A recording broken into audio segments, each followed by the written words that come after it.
Good morning, good afternoon, good evening to all you green-eyed fiends, and welcome to Fiendish and Friends, episode 4.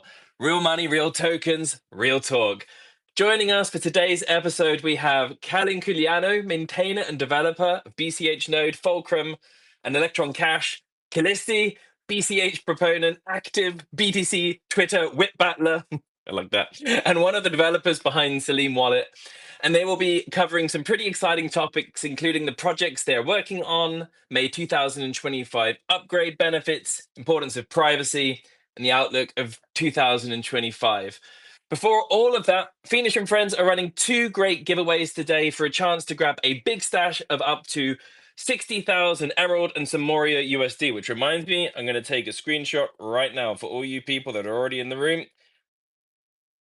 Oh, shit. I pressed the wrong thing. There we go. All right. You win 5,000 emeralds by being part of Fiendish and Friends during the snapshot. During this episode, a screenshot of all participants will be taken. Be in it to win it.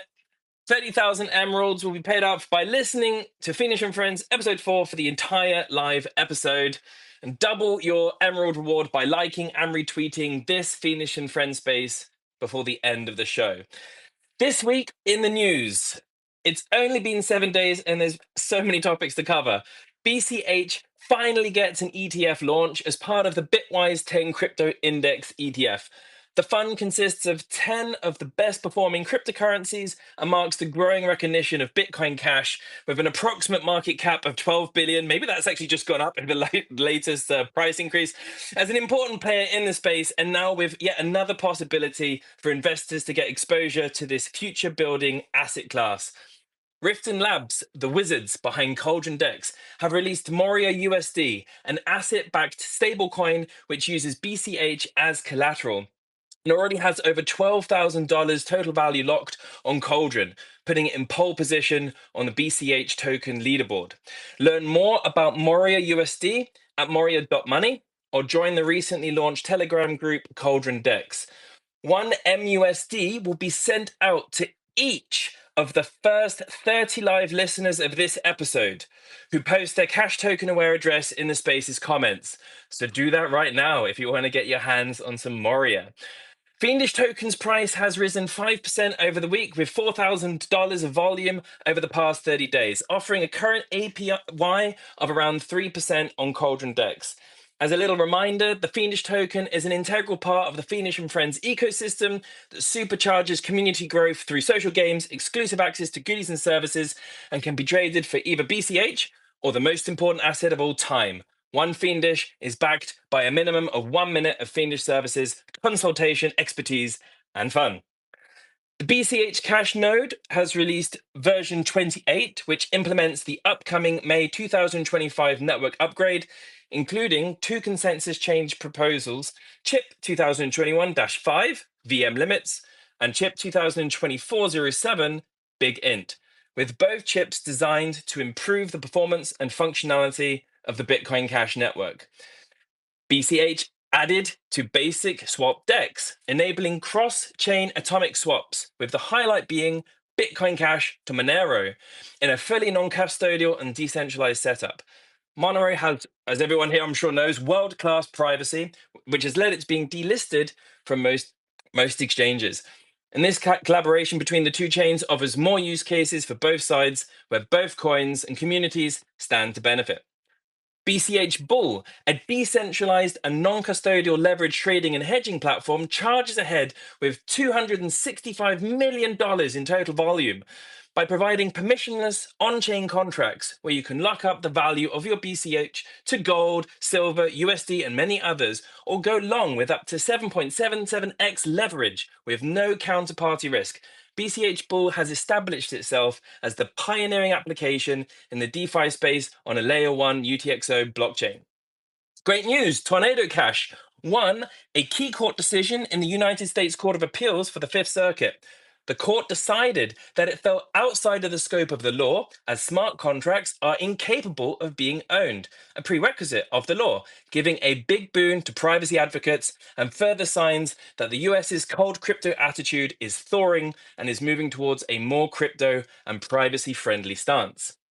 As I'm sure everyone in the community is aware, BCH price has exploded over the past week, breaking past the $600 barrier and gaining on its ratio against its bigger, older, and slower brother BTC, which finally broke through the important $100,000 barrier. This price explosion coincided with the final news of the day. Gary Gensler, chair of the US Security and Exchange Commission's replacement, has been announced. Cryptocurrency advocate Paul Atkins will be taking over the role in January 2025, with Trump commenting on him being a proven leader for common sense regulation. With Gary out and Paul in, there are no reasons to suggest why this cryptocurrency bull run isn't going to continue well into 2025 and beyond. Stay up to date with all the latest BCH insights and news by following the Bitcoin Cash Foundation on Twitter. And that was the news. Great. I see Calin is there. Let's get you on. Invite to co-host. Good. So without any further ado, let's welcome Calin Culianu and Kallisti onto the mic. Hi, guys, and welcome to Fiendish Friends. Calin, get up here, bro.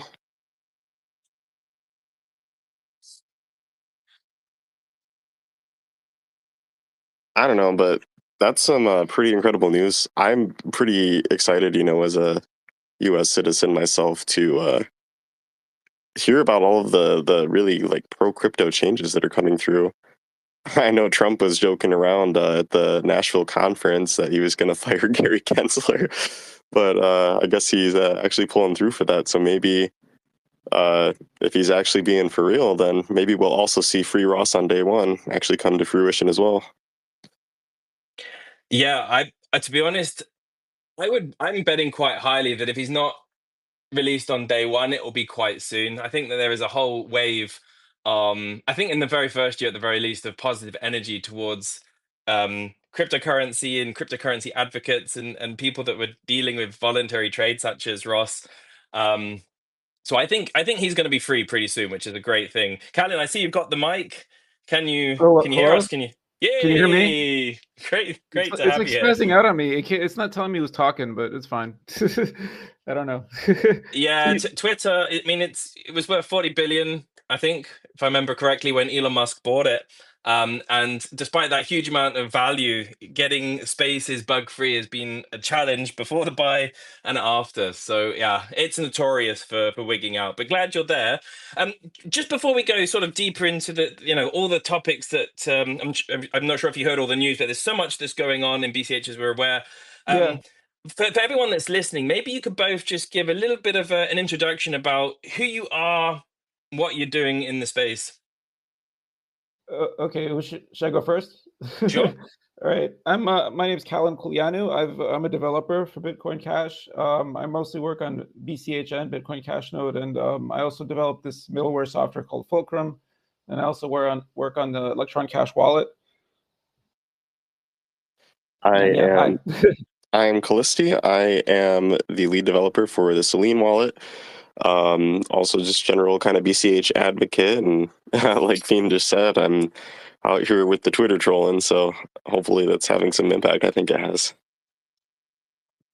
We love it. I mean, you say Twitter trolling, and I think that underplays actually what you're doing, because as I called you a wit battler, you're going out there, you're being kind of cheeky, you're being kind of brave, and you're saying, "Hey, come on, let's attack me or attack BCH. Let's go through this," and being able to just sort of counterattack all of the stuff that's coming towards you with great skill. So I think you're doing a great job on the scene there, and have quite a lot of respect from several communities in the crypto world. So yeah, I think the way that you're handling those conversations with your sort of poise and confidence, but without coming across as arrogant, to be honest, I think that's the pinnacle right there of Bitcoin Cash community.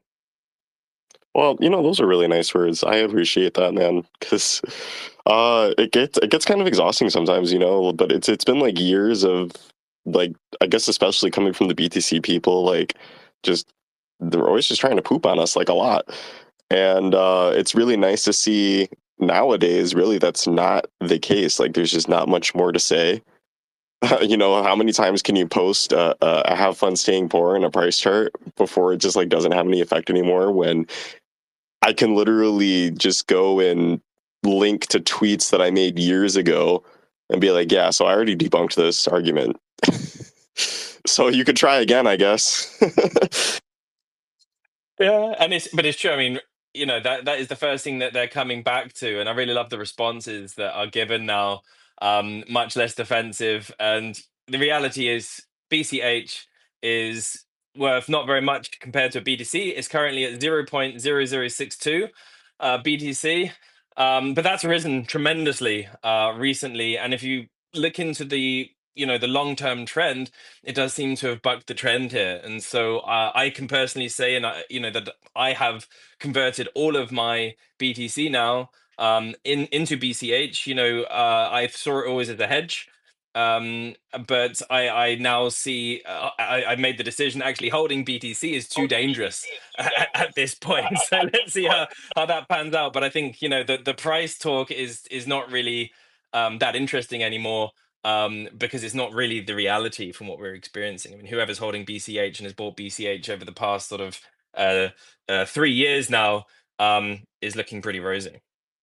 I really wonder if hitting the 100,000 price target for BTC, if that's got some people thinking about, all right, we hit the goal, like, what now? What else is out there? And I wonder if any of those people are going to maybe take a look at BCH. I mean, I know at least one person in my local community, although he was already kind of a closet BCHer to begin with, but he switched his profile picture from red laser eyes to green glasses after 100K. So, maybe we'll start seeing more of that. I think we're going to see a lot more of that, to be honest, because if you look at the BTC community, from what I can see, it's 99% its numbers go up. The few developers that are still there, now that I know of a few people that are sort of active, and I've heard actually from several that they have a plan to sell out at a certain price, but then what comes next? That's the question. And I think that as long as BCH keeps on making the strides that it's done, keeps with this positive community momentum going forward, and as we're seeing, there is a growth of businesses that are actually in the BCH space, especially now when thinking of Riften Labs. That's another one that's of a similar sort of scope and size to emergent coding. Oh, I've got not emergent coding. Who is it? BCH Bulls. Oh, general protocols. You're thinking of emergent yeah. reasons. General protocols, yeah. Yeah. General protocols. And so we're seeing a lot of stuff that's going on. And I think as long as BCH stays on this trajectory, then there's a lot of reasons for people who are holding a lot of BTC to go, hang on a minute, how much more legs has this got in this coin? People are holding it purely because the numbers go up. And when that's not the case as a percentage relative to other coins that are more attractive, more usable, have more utility, which of course BCH ticks all of those boxes. It is a high utility coin. It can be used as money and is used as money. Then I think that there's a good chance that we'll see some money flowing a lot, from BTC to BCH. So we've got quite a few topics to jump into today. What I'd love to do is to think about the May 2025 upgrades. So we've got the big ints, virtual machines, limits, and arithmetic upgrade. And I'd love just to hear from both of you, like, what does this mean? You're both wallet developers. You both have an understanding of what this enables.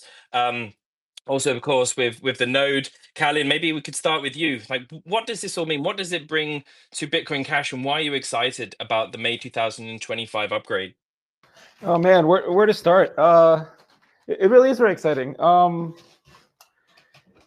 so I don't know if many people know this, but the original a Bitcoin that Satoshi wrote, it didn't have any limits. It didn't even have arithmetic limits. It had big ints from the beginning.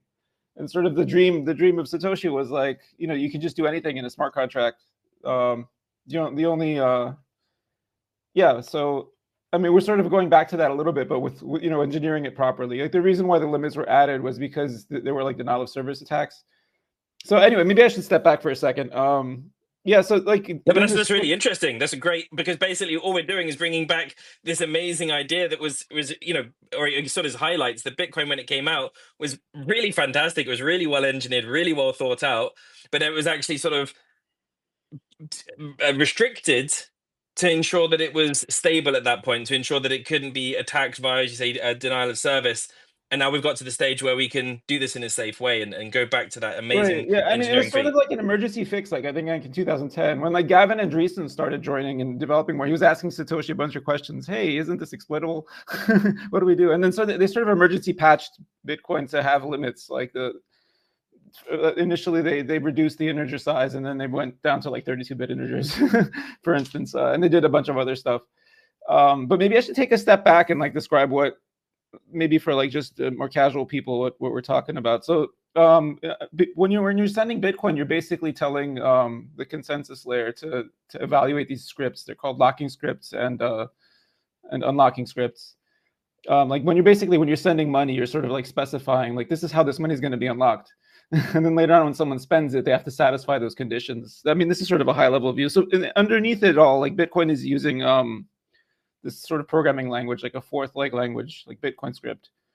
And so that's how sort of just decisions are made about whether a transaction is valid or invalid.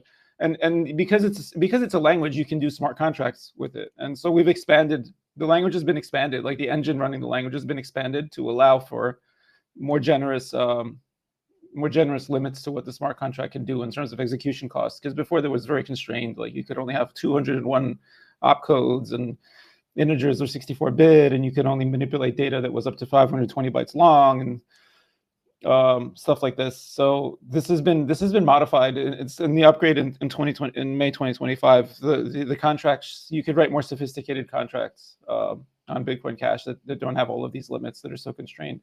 And we did it in a smart way. Like we engineered it so that you can't, like the worst case stuff you can do is better than before. And the good stuff, we sort of optimize it for the the good stuff.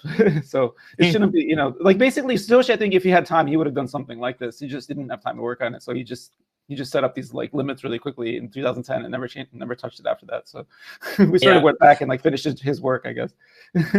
Yeah, I mean, and when you think about what he achieved in such a period of time, the fact that it wasn't all complete makes a lot of sense, right? Because as I understand, Bitcoin, the development started in 2008, 2009. It was released this very short period of time to release something that was so earth-shatteringly paradigm-shifting for the planet.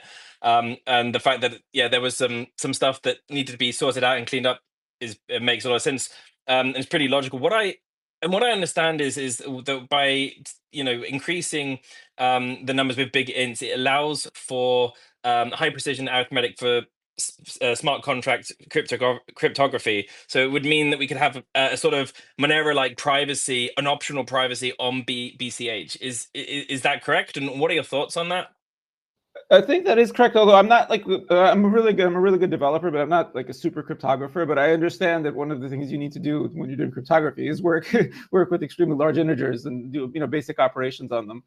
So now that you can work with larger than 64-bit integers, you could work with like 2 kilobyte integers or whatever. Yeah, you should be able to do cryptographic ops like in the scripting language of Bitcoin. And then I guess that theoretically means you can do privacy stuff. I mean, you could do more advanced cryptography just within a smart contract. But I don't know the details of that because I'm not really a cryptographer. I'm more of just a C++ developer that knows how to engineer stuff. But I do understand just the C++ developer. Yeah, I do understand that. And before I was actually worried about talking about this because of but now that with the tornado.cash thing where they said you can't arrest people for writing open source, I'm a little more relaxed. But as far as I understand it, I want to just confirm it that yes, we should be able to get like privacy stuff on chain, like just natively in the contracts. The contracts would be huge. Like you're going to have like these giant scripts, but it's not going to be as efficient as Cash Fusion, but you should theoretically be able to do something like that on chain, like in a more decentralized manner, just using cryptography tricks and. Well, to the point about the massive scripts, right? I mean, there are still more VM improvements that are in the pipeline, especially Jason Dresner, who is well known as one of the pioneers of the Cash tokens chip, as well as this upcoming VM limits Big Int chip. He's now going to be working on being able to add loops to the script, as well as a way to define functions within script using a proposed op eval. So that might be able to help make those scripts a lot more efficient, and we can implement. Yeah, but it's weird. It's like a catch-22 there because actually, if you have a giant script, you're actually credited more execution time because the execution time you're given to execute is like based on the size of the input. So it's sort of a catch-22. So yeah, if you have, you know, because what happens is if you have something like loops and you have eval, like some of the stuff might end up paradoxically, it makes just the script more compact. It's like a compression. Because, you know, if you can loop, you just jump back. You don't have to like copy paste. You don't have to unroll the loop. So it's a paradox there. It's weird, right? It's like, yeah, if you have these higher level language constructs, just the way the whole costing of the VM works, it's based on byte size. So it's like a paradox. Like you're better off unrolling a loop, you know, if you want to do more expensive computation, because then you get credited more time. Oh, yeah, I guess we'll need the opcode that lets you prefix more fake bytes to the script to buy that execution time, because that way I guess you can add the bytes without actually adding them, yeah. and then still pay the fee to the miners so that you can buy that computation time. So just all the stuff that's in the works right now that builds on what we've done now, and hopefully we see it in the next year or two. Right. I mean, so my understanding with the eval one is actually more interesting, because then you can sort of just evaluate arbitrary data, which is kind of cool. But the loop one, I don't think is going to help in terms of, you know, it's just a compression. Loop is just a compression way. Like you don't, you know, rather than having like 5 kilobyte script, it might be 2 kilobytes because you can loop. I don't know. Yeah, cool stuff is coming. I agree. Yeah, but regardless, I'm just really excited for this upgrade, because of really it just adds a whole lot of power to our script engine. It really increases the possibilities of what we can do with it. It makes existing use cases better through the efficiency that we get, and then it does it all without really increasing the risk of, say, like denial of service vectors that you were talking about earlier. The whole reason those limits were in place to begin with is to make sure that one huge transaction that does all of this computation doesn't blow up the whole network. Yeah, and we characterized that. We simulated, we figured out what the most expensive possible transaction is with current consensus rules. And that's just one that does a lot of hashing ops, because hashing ends up being expensive just if you keep doing it. So we basically, like, you know, we were very careful. Like, you know, like the worst case thing is like half is expensive now. The worst case thing you could most pathologically do, which would require a minor to mine a pathological transaction. Like that's half as expensive. Like we constrain that by 50%, and then we liberalize some of this, you know, just the normal stuff that people would want to do. Like we sort of, what I'm trying to say is we understand what we're doing. Like we simulated, you know, there's like 10,000 different transactions we tried, and like the worst case, and yeah, I mean, like basically it's just, I think Satoshi would have done this if he could have, just he didn't have time. I mean, he was juggling like 15 plays at once, you know. It's an interesting thing that you're mentioning there, because, you know, this is something that I know that I've seen this as an argument from BTC, so that, you know, they're used to ossification and not making any changes, and BCH has this schedule every year of you know, basically doing a hard fork, and or potentially at the very least, and innovating with this. But there's also, you know, and I'm sure a lot of people here that use BCH that love BCH. We're very happy to hear that you know, these changes don't come about quickly. There's a process with the chip process to make sure that that this is incredibly well tested beforehand, before it's even, you know, signaled to go in. Where it's then when it has approval in November, it doesn't even get locked in until 6 months later.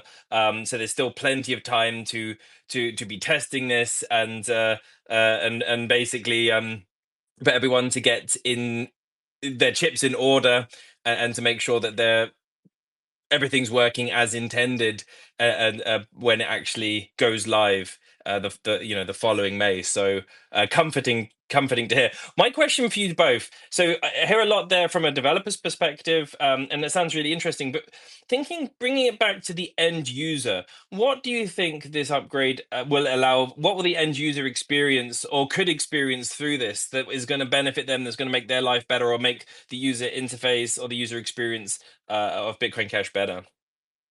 My intuition about it is, and I'm not an expert on this because I'm so deep in the woods here with the work I do, but so when the backend engine is more robust and more like offers more features and more generous execution, and what ends up happening is the tooling built on top of it. Like there's this cash script system for writing contracts.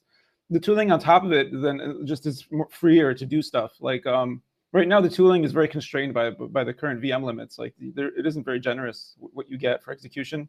And so it's just like kind of discouraging. Like if you're a developer working on the tooling, you have to always worry about this 201 opcode thing and these like meager push sizes. And I think what happens is, like, if the background engine, like if the fundamentals of it are just like solid and inspiring, where it starts to liberate possibilities, and then like the tooling on top of it gets better. And then what ends up happening for the end user is just, like better websites are built, better smart contracts, better dexes, more interesting like smart contract use cases for BCH arise, sort of the end user ends up seeing this whole ecosystem start to bubble up and pop up because the developer tools are really good and developers are inspired to build because the back end engine is really good. So I mean, there's all layers on top of each other, but I'm working in the core, like sort of in the woods, so it's hard for me to answer. I think Kallisti is probably better at answering this question than I am, but this is just sort of my intuition about it, that if your fundamentals are good, then just everything on top of it starts to be better because everyone's just inspired because you just have a better execution engine. You have more possibilities that are open to you. Just you can realize more. So yeah.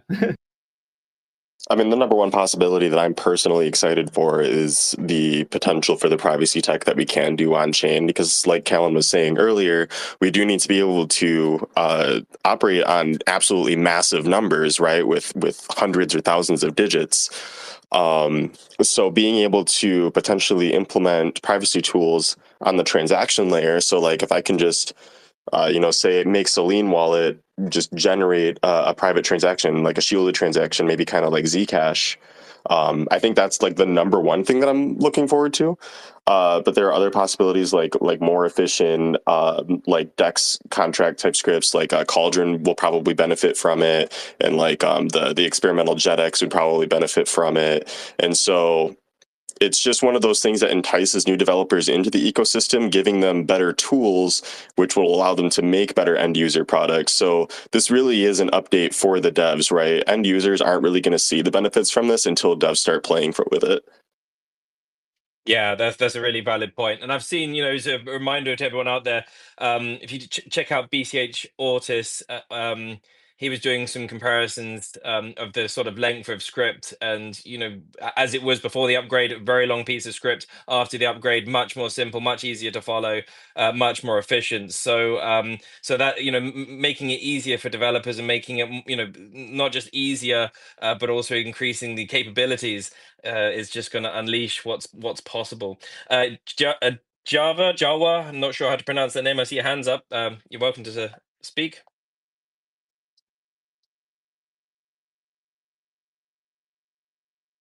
Okay, maybe Jawa is not there anymore.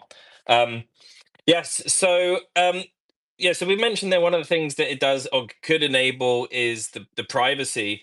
And this is something I understand. So, Calin, you mentioned about there that there was a bit of concern, as I understand, from developers. I saw this from Tom Zander about, hey, we should be careful about shouting about such privacy functionalities because it might bring down the gaze of the powers that be onto BCH. So it seems your position there changed a little bit based on the news about the Tornado Cash. What do you think the risk? How much risk do you see that with privacy, optional privacy on Bitcoin Cash? Yeah, I mean, so the thing is, I'm really still afraid to talk about it, to be honest. But it was encouraging to see that the Tornado Cash people got sort of the court precedent was set. But like if I talk about it too much, and then in 5 years or 3 years, or Trump gets assassinated, doesn't take office, I don't know, yeah, I mean, that's what I hear. People tell me that there's, you're going to be able to do like super private transactions because of cryptography magic. That's what I hear. I don't really know much about it. That's my official position right now. Okay, Kallisti, what do you think? I mean, okay, so I'm a very vibes based kind of person, right? And my intuition is generally pretty good, and I'm definitely feeling emboldened by the Tornado Cash news, and to some degree also by Trump's promises to the crypto world, and kind of seeing those things already start to come to fruition. I am definitely feeling a lot better about the potential enforcement front.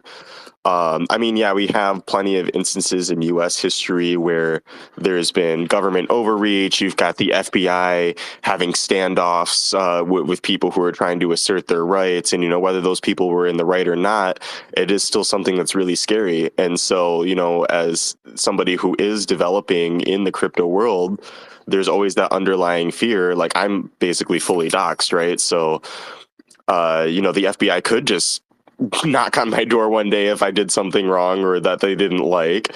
And then we also have to look at other cases like, Roger Ver or like Ross, Julian Assange, all of these other people who have stood up to big government and have really eaten crap for it, right? So I mean, Roger is still in jail, and his lawyers are trying to do their best to get him out, but we don't really know. But on the other hand, if we don't do these things, if we aren't the pioneers to actually take this into our own hands and make it a reality, who was it? Phil Zimmerman, who was able to get crypto tech outside of the U.S. by finding some loophole in export laws. He like made a script that was small enough to append to an email signature. So now RSA is like proliferated across the world, kind of thing. So it's like, if we don't actually do that building, if we don't actually pioneer this technology, they just win by default, and we can't let that happen. And to me personally, civil disobedience is one of the pillars of American society. So if we're not taking those risks, then what are we?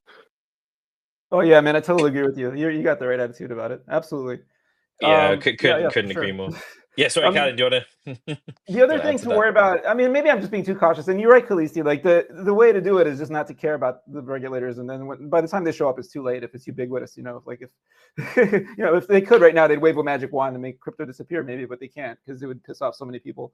So that is true. I'm just, one thing I'm worried about is sort of the BTC, like, although they don't seem as threatening, like one thing that could happen is like, oh, Bitcoin Cash is building privacy stuff. And then like they do all this FUD, like, oh, it's like Zcash. Oh, it's like Monero.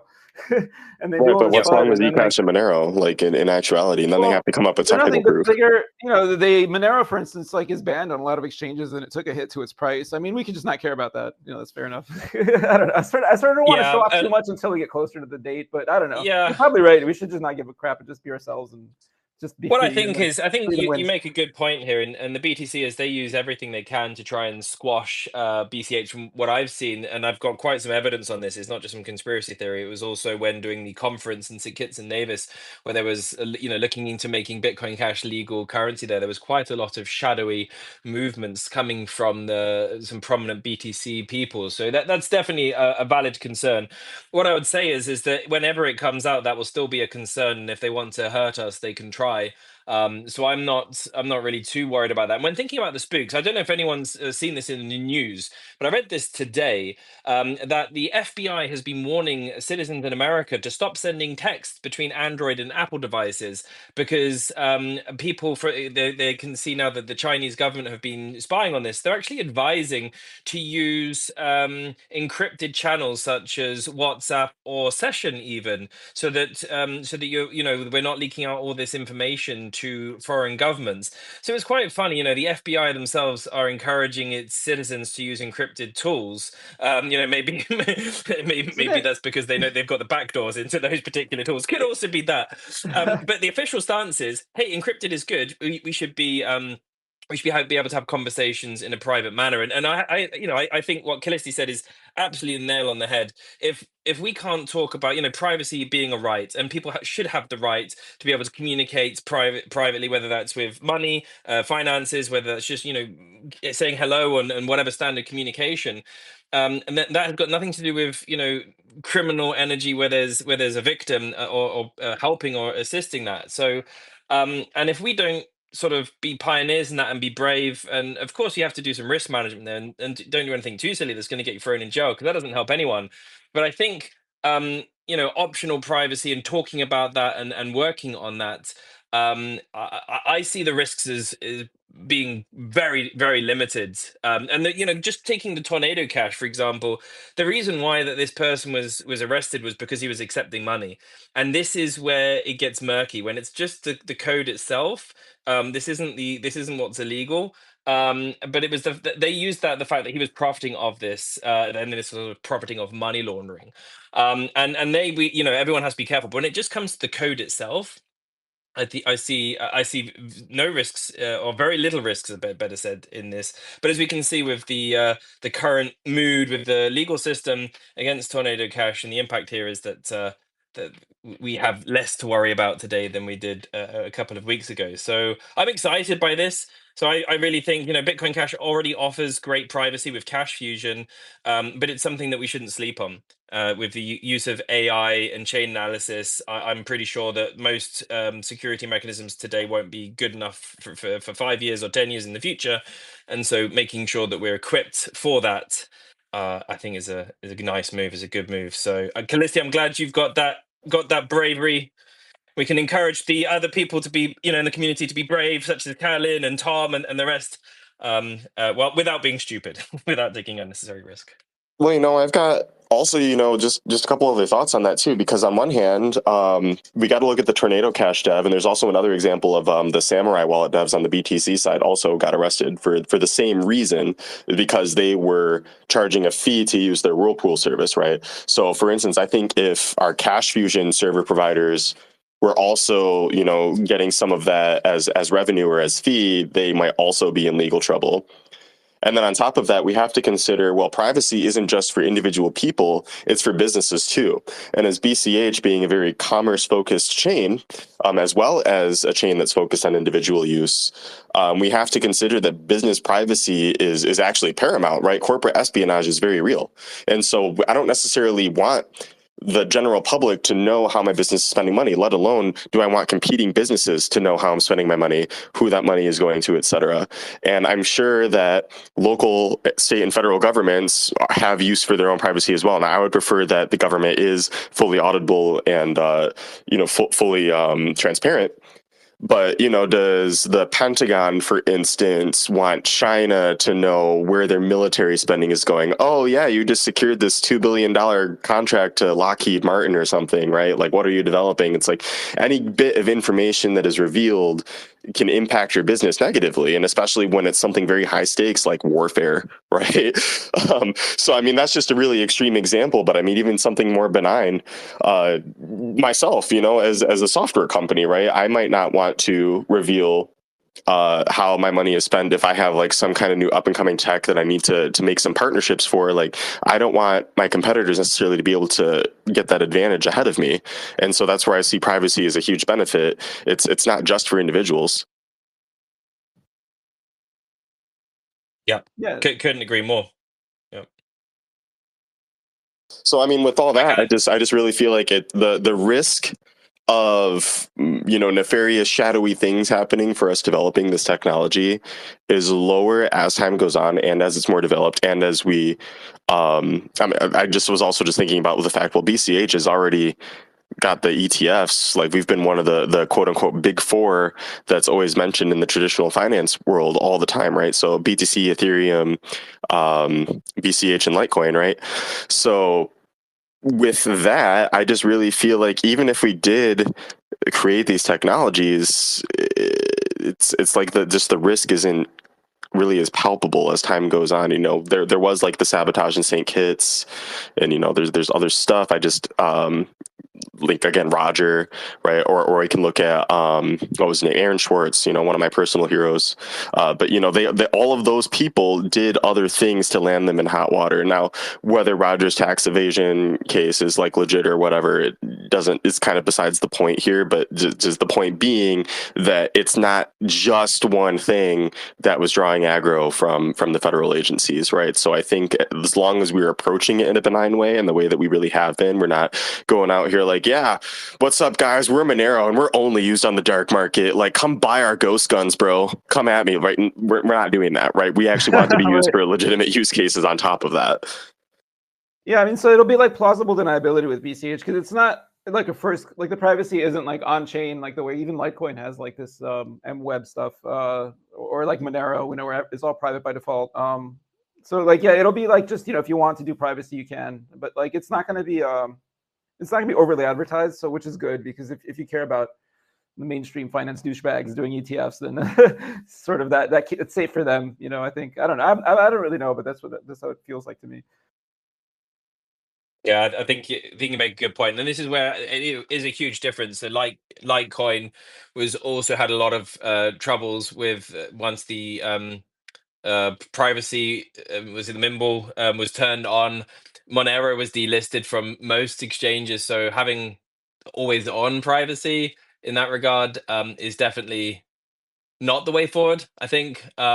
especially, well, one of the things I love about Bitcoin Cash is it's so easy to account for all of the coins. And that's, Kallisti, you mentioned it earlier, is about with the government. If we think about the future where Bitcoin Cash is used everywhere, having governments being very completely transparent to their spending, and I can't think of anything better. But then with an optional sort of really high grade privacy for individual users. I think is the way forward, and as you say, not putting the bell on too hard about the things that it can be used for, such as Monero. Just moving away a little bit onto like a slightly different topic. You're both developers behind popular BCH wallets. We've got Electron Cash, we've got Selene, and I just would love to ask, think of your opinion there. What do you think is the current state of BCH user experience, and how do your wallets sort of have the edge, or what is it that they offer to help with that experience? I'd love to hear from you both there. So maybe Kallisti, I'd love to hear a little bit about Selene. What are you doing? What are you doing differently, and how are you making that user experience the best possible? So I guess I'll just start with the whole impetus behind Jeremy and I wanting to develop Selene.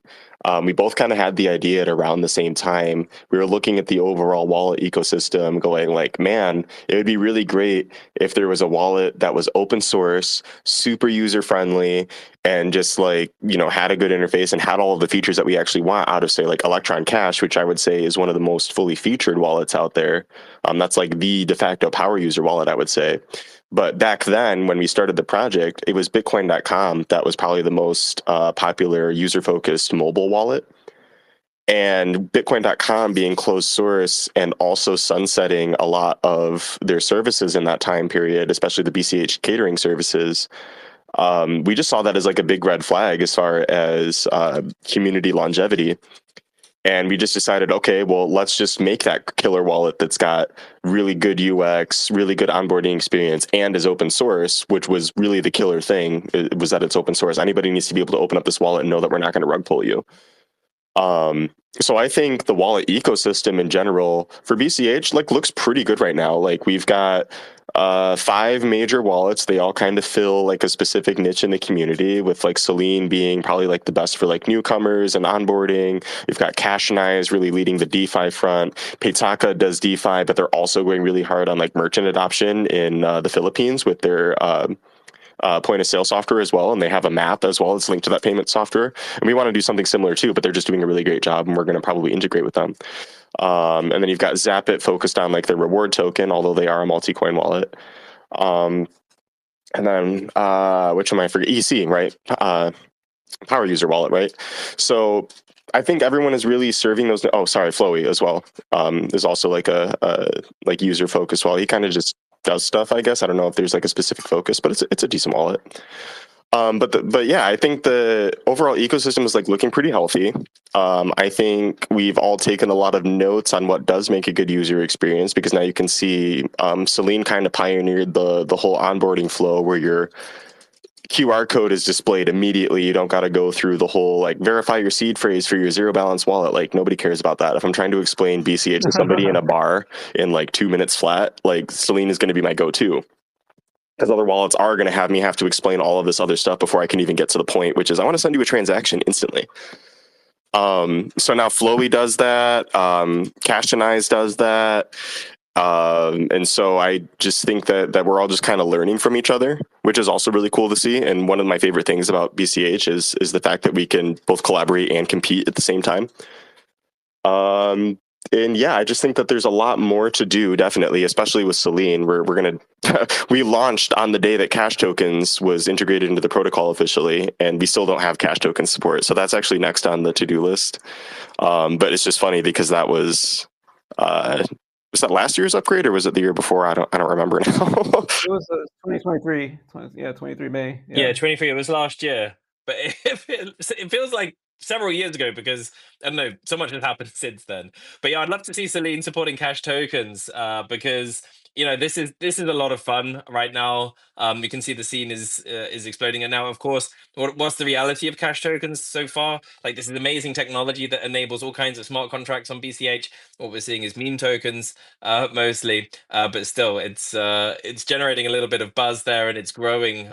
So would love to see that. But yeah, thanks for your insights there, Kallisti. And for those listening, Selene Wallet is really my wallet of choice for payments, because it's quick, it's efficient. I know the team, very trustworthy, and I actually use sorry, I let Calin, you talk a little bit, but Electron Cash on the computer, because it supports really advanced functionality, and it has cash fusion, of course. So that's really enjoyable. And I use Paytaka for the cash token stuff, because I think that's right now the full fat wallet. It's got its flaws too for normal dumb payments, I would say. I prefer Selene. But this is amazing, right? Because it really was the case that for the phone, just a couple of years ago, it was really Bitcoin.com. That was it. And now there's just so much choice, and better alternatives. So it's great to see. So Calin, what about yourself? How do you see that the state of the user experience, and we're thinking about Electron Cash, and what's your edge there? I mean, I'm just amazed at the level of the wallets now, just the quality. Like Kallisti, for instance, has really good intuition about user experience and just high quality, like flowing software. And not only him, I'm really humbled by just watching everybody's wallets, the wallets that are coming out now. I find them amazingly high quality and just easy to use for normal people and for pro users alike. I mean, I don't think we've ever been in this good a position as far as like user experience and wallets go. I mean, and I've been in Bitcoin Cash since the beginning, since 2017, and that's always been one of the frustrations, going like in 2018, 2019, 2020, 21, like just the wallet stuff. And then of course Bitcoin.com worked, and that was the easy one to use. And I guess in a sense it's good that it's sort of stopped being maintained, because it forced us to step up. That's kind of the good thing. But yeah, I mean, with Electron Cash, it's definitely just a power user wallet. If you really just want to see the details of what's really going on behind the scene, you would use Electron Cash on desktop. I wouldn't recommend it for new users. I would recommend Selene definitely. And if you're doing token smart contract stuff, maybe Paytaka, because it's got like the web integration. Yeah, I mean, I'm really amazed. I can't even believe how nice it is, and it's starting to look as good as the Ethereum stuff for the cash token stuff, like the web integration. Like I just never, it's a dream, man. I never thought it would be this good, and it's good to see. Really, really, really, like much praise to everybody in the ecosystem that's working on wallets. Like, it's good stuff. It's moved on so quickly, with Wallet Connect now. So you can connect your Paytacker wallet, your Zapit wallet, also Cashionai's web wallet. You can connect that to, what's it called, a Cash Token Cauldron, Studio, and you can go yeah. on, and you can create your meme coins, you can create your NFTs. It's really easy. You can go on to Cauldron decks, and you can connect, via Wallet Connect, and you can easily trade BCH all your tokens. And this is this sort of easy to use interfaces, even with Flipstarter now. So with FundMe, you can just connect that up using Wallet Connect as well. It makes it just all so much easier and effortless to use that ecosystem. And when I think about the size of BCH, how many people are in there, the market cap relative to the big brother BTC, and then I look at all of the wallets, all of the infrastructure that's being built and has been built, it's amazing. It just there's a lot of dedicated and passionate people in this community that are working very hard to make it the best user experience of using this great currency. So yeah. On Wallet Connect, I think we really have to give a huge shout out to Jim Hamill, because he's really doing this, like, I wouldn't know what to call it, because when I say protocol dev, I mean like BCHN and like the Bitcoin Cash protocol, right? But he's developing protocols on top of the protocol, right? He's developing like payment protocols. He's developing the Wallet Connect protocol. These are things that are agnostic to all of the wallets that we can integrate to create this kind of interoperability. And I'm really excited for that. Ever since he announced Cash Connect, which is formerly known as Cash RPC, and we're starting to see that built into the wallets like Cashionai's Paytaka, and seeing the power there. Like fundme.cash is really cool. I didn't realize that you could just wallet connect and fund something. It's so much easier than Flipstarter, actually, like assuming that your wallet supports Cash Connect. Or I guess it's Wallet Connect still, but yeah, I don't know. I just really wanted to give a shout out to Jim, because he also helped us a lot with Selene, especially very recently. He integrated the cash stamp support where we can sweep private keys now. And that was just huge. And also he helped us with the payment protocol stuff, the BIP70 payment protocol. So now we can use like BitPay invoices and the like. So I just wanted to give a shout out to him because he's just doing really great behind the scenes work and doesn't get enough credit for it. Yeah, agreed. So massive shout out to Jim Hamill, and and still very active. So Wallet Connect is fantastic. It's such an improvement for user experience, but it's not without its flaws. So it's still built on the sort of Ethereum one address mechanism, which means all of the tokens will be, and your BCH will be stored on one address when you interact with it. Otherwise, it doesn't work.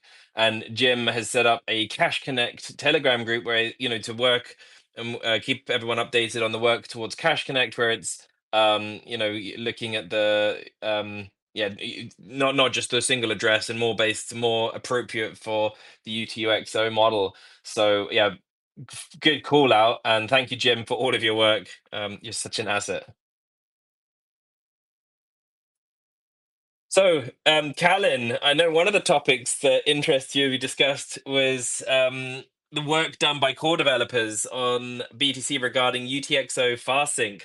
So maybe you could talk a little bit about that. So what is FastSync, and what is it about the topic where you think BCH can learn from the developers there over at Core?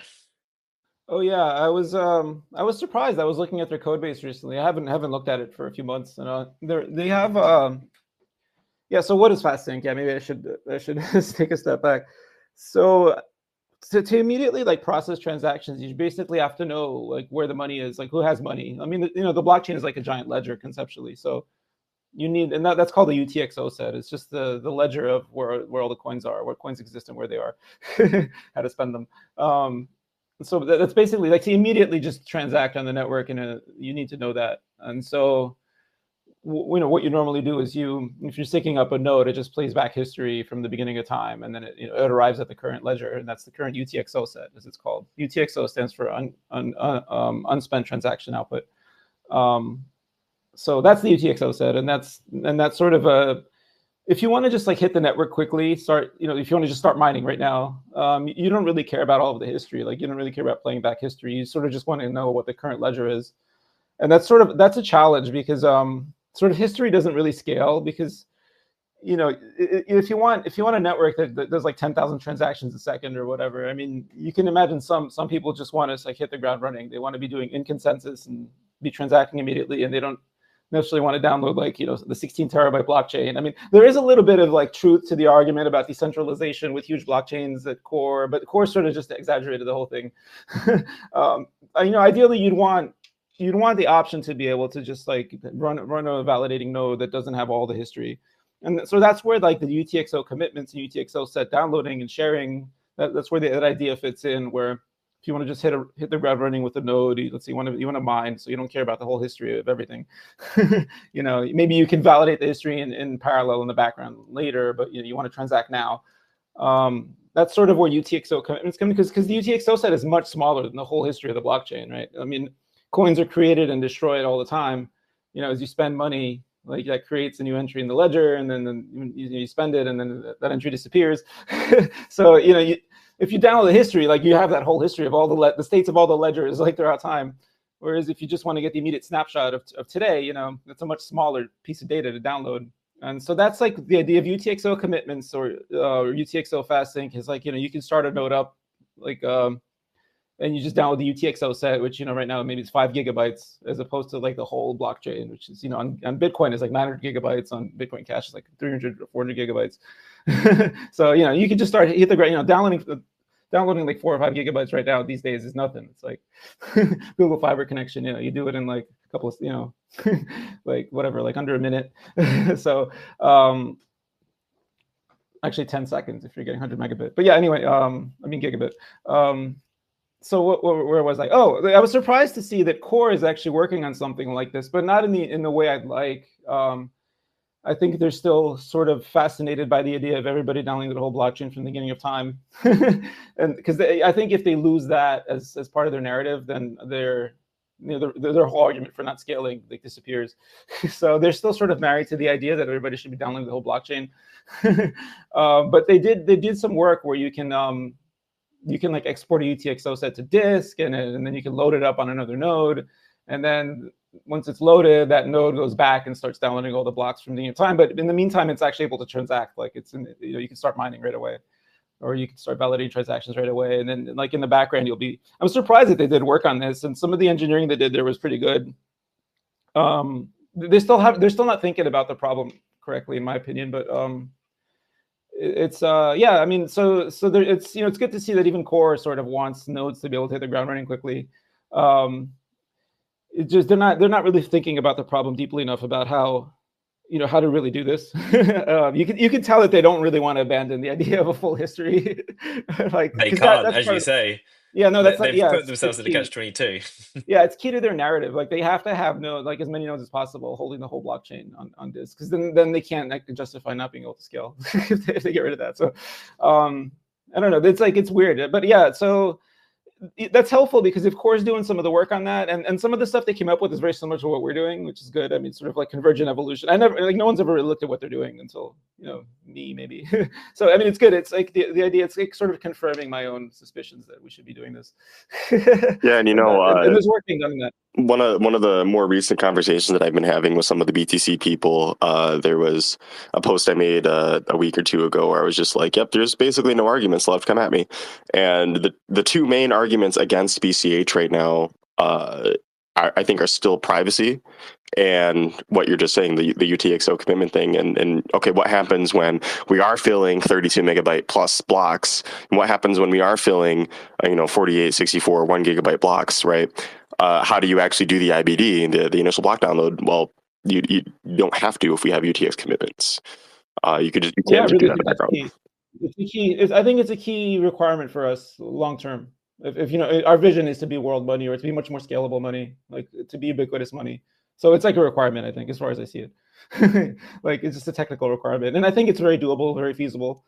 There's nothing holding us back on a technology front. It's just that we got to just sit down and decide how to do the UTXO commitments on chain, so that sort of they're miner validated. So that if you download a UTXO set from some random place, or from some other nodes, you can validate it immediately, quickly, cheaply. And yeah, I mean, I think, yeah, like you said, I think it's if we reach the scale like we really need it, I think. When Calin, when we reach the scale. I actually do have a question for Calin. Do you like how much do you believe in the idea that we need to be able to run a node on like consumer level hardware, whether that's a Raspberry Pi or like a refurbished Dell Optiplex or something? Like what do you see the future of BCH in that regard? I think it's definitely democratizing the more you can do that. There's there is some truth to that argument that Core does, but I think they exaggerate it. Like they move the goalposts on it, and they just sort of use that as a narrative to capture the whole chain. But there is truth. I mean, obviously, if you could, the more ubiquitous and decentralized something is in that regard, I think is good. But you don't want to sacrifice like world adoption.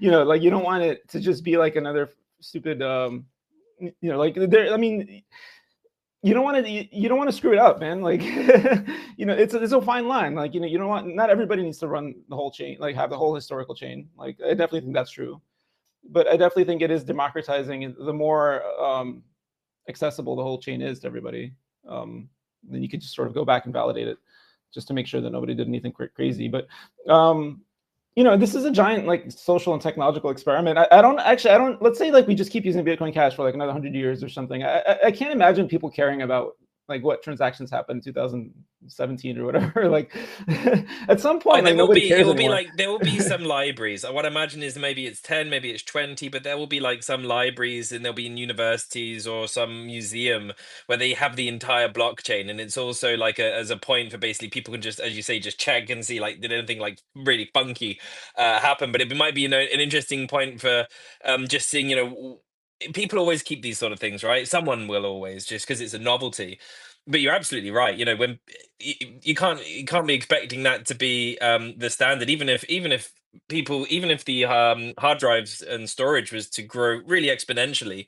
I don't think at a certain point the blockchain would just be just stupid from the beginning of time. It's going to be, you know, petabytes. Yeah, And and what there's like purpose does that serve?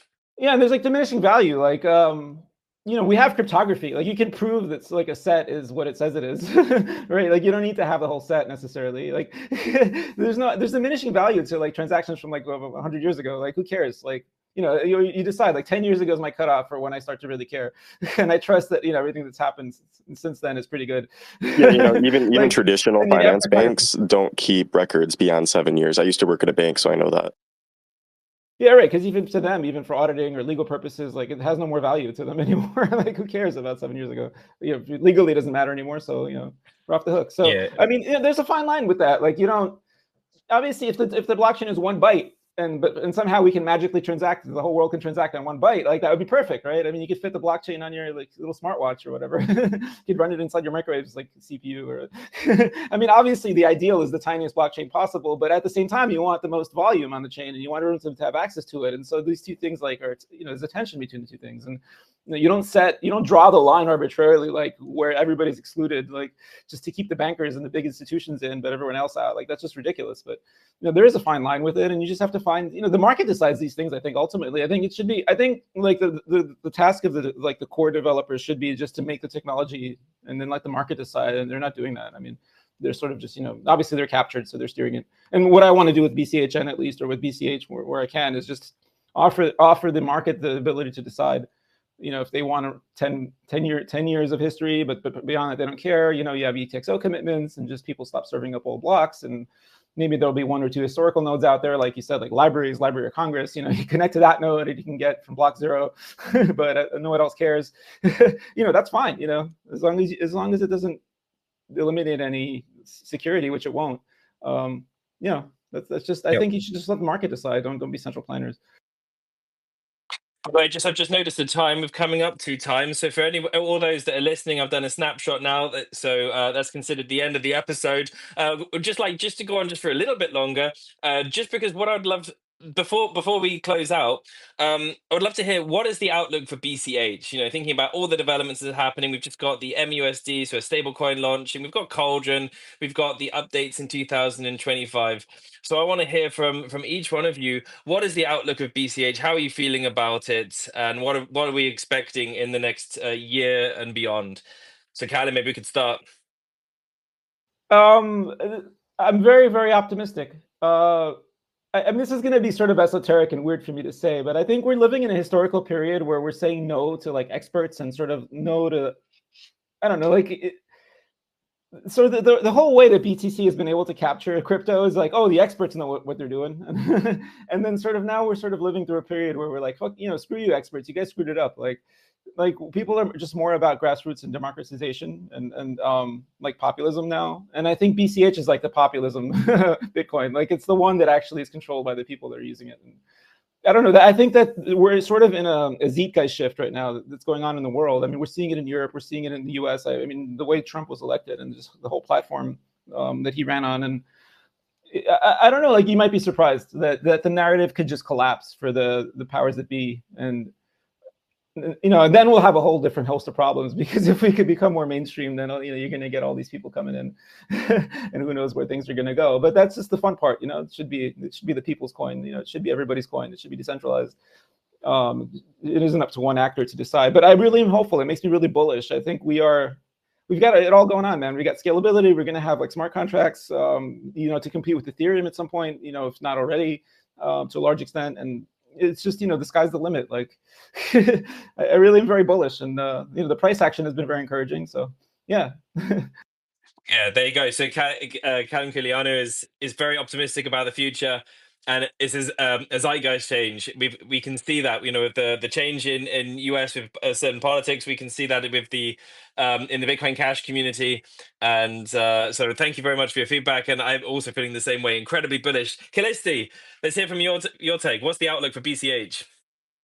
So I think first off, really, I agree with Calin on the whole zeitgeist change. Like the way that we think about things, the way that our politics are working right now, just from my point of view, I feel like it shifted overnight with the Trump election. So I'm not necessarily a Trump supporter. Like I'm more of like a, you know, middle of the road kind of. I'm an anarchist. Let's just say it that way.